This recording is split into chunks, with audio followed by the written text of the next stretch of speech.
It does, yeah. It's another one, yeah. Sorry, cool. You referred to saying television was a cure of communication. Is that the correction from the internet? Sorry? The previous I question. think I said it really, didn't I? Degrading or...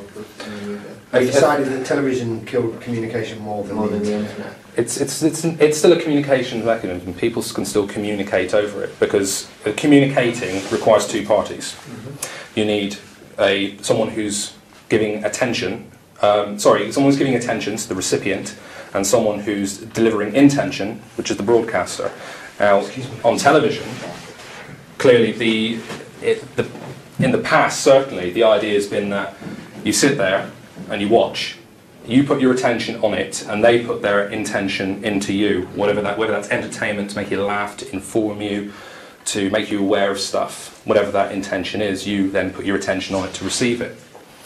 I guess over the past 10 years or so, they've been trying to make the move towards interactive television, where you're not just sitting there going,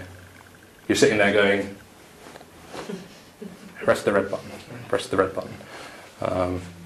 Sorry, were you going to... I understand that, yeah, sorry, my elaboration was, although I'm of a similar thought that I can't stand television, and I prefer to search for broadcasting on the internet myself. Absolutely. And find whatever I'm interested in that's more specific and direct, as opposed to watching a game show about numbers flicking across the screen. Things such as theatre, that are first-person experiences, are exactly the same as... Absolutely. Almost exactly the same as that, and we learn a lot of communication of how to deal with certain situations, and the ways that different people talk and move and speak. Yeah. But then the danger of that is that it becomes socially acceptable for everyone to live in EastEnders scenarios. Yeah. Well, if imagine you take your entire representation of reality from television alone. This doesn't happen, but the danger is that certainly in the past, I know there's a move away from television now. Certainly in the past, children were accused of watching too much television, taking their idea of reality from it. But imagine that for a moment. Yeah. Suspend disbelief and all that, yeah? Hallucinate for a moment. You've taken everything you know about the world from television, yeah? You don't have any other social input. So then when you go out into the world, assuming of course you can deal with the overwhelming sensory experience, you may think that you're Jack Bauer and running around, I've got to stop terrorists, or maybe you think that, Phil Mitchell from EastEnders, as you say, is going to come around to your house and knock on your door and what are you doing, mate? You're thinking you're a whole crowd of people. Exactly, yeah. How do you behave? What's the context for your behaviour? But you're right, of course. Theatre's the same, cinema's the same.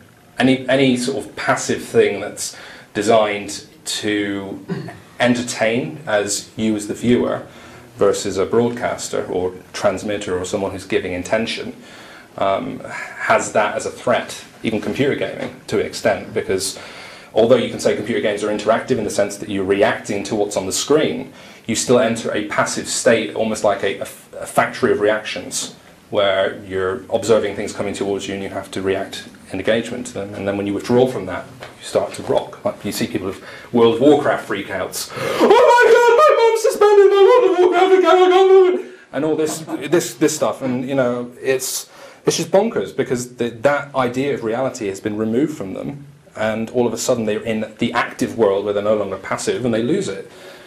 It is, yeah. It's the amount of input and the amount of action they're carrying out. It's like, I don't personally know whether people on Twitter do this, but me myself, I go on Twitter for 5 minutes at a time. It's like I couldn't hack it for a few hours. The idea would then afterwards leave me in a similar, I've been overstimulated, and then kind of in a zoned out space. Yeah.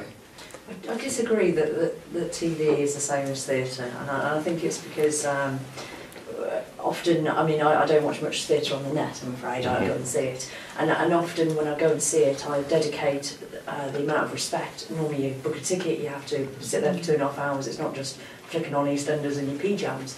And I go and see it and I appreciate it, and therefore my attention span is completely different from when I'm sitting on my sofa watching Part of a crowd at the same time. Yeah, absolutely. It's a shared experience. And even when I've watched like Broadway I've been screening with the National Theatre on, I watched Fedra a while ago, and that was on a screen, and it was even better for me, being short-sighted. I can never see very well, and again, because it was a shared experience and because I've dedicated that time, it was an event, it was an experience, it was completely different from my input, I guess, or that interpretation, the meaning, is what you're saying. It was completely different from passive television. Okay, I agree with you, but let's hallucinate for a moment that television didn't exist and we we dealt with theatre in the same way that we dealt with television. So night after night we go to the theatre and we watch show after show after show. We come home from school, we go to the theatre. We wake up, we go to the theatre. And all of a sudden it becomes very much... World, part of me agrees with you, but fundamentally speaking, it would become the same thing eventually. But as you just said to me, there are people out there who treat television with the same experience. That actually, you know what, I don't watch anything on television, but on Wednesday night I absolutely have to watch The Apprentice, and there's a whole ritual about, you know, I've got to get my mug of tea and I've got my sandwich. That's how I watch telly. I was thinking when you were giving your theatre thing, I was thinking, well actually that's what I do. Yeah. I think, right, I'm going to watch Taggart tonight, because I've bussed it, so I don't have to watch the adverts, and I'm going to have a cup of coffee and I'm going to get the fire lit. And I don't really watch television casually like most people do. But if I can just say this, the reason why I'm picking up what you said earlier about getting rid of the television, my parents sold the television set, or sent it back to the rental company as it was in those days, in 1973 or 72, and my father bought a British Hi-Fi with proper speakers and a record deck. Cool. And stuff like. We always had Hi-Fi in it. It was always a shitty little radiogram. He bought a proper Hi-Fi, and my life basically went like I'd gone over some railway thingies, set of points. You know, I was on that track, the TV track with everybody at school, and then bang, I'd been shifted onto a different track, and that makes me think that lots of people who are watching lots of television are missing out on that track, which is a whole different thing. And listening to music is not the same as watching television. It's just completely different. So I can do different things while I'm listening to music, or I can concentrate on the music. So, sorry. No, it's okay. I'm very sort of kind of almost catatonic about the fact they're going to close Six Music, because I find listening to Six Music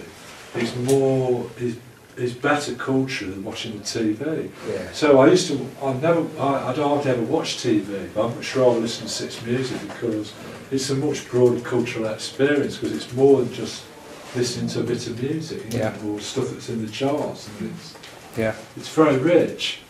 The thing is, isn't it how you decide to approach that media and that experience of media and what that means to you? I mean, you can listen to music in so many different contexts. So you can listen to music at the gym, you can listen to music while you're walking or while cleaning the house, or you can actually sit down and go, you know what, I'm going to experience this music and what it means to me, and actually indulge in it in the same way that perhaps Joel indulged in theatre. I'm going to make an event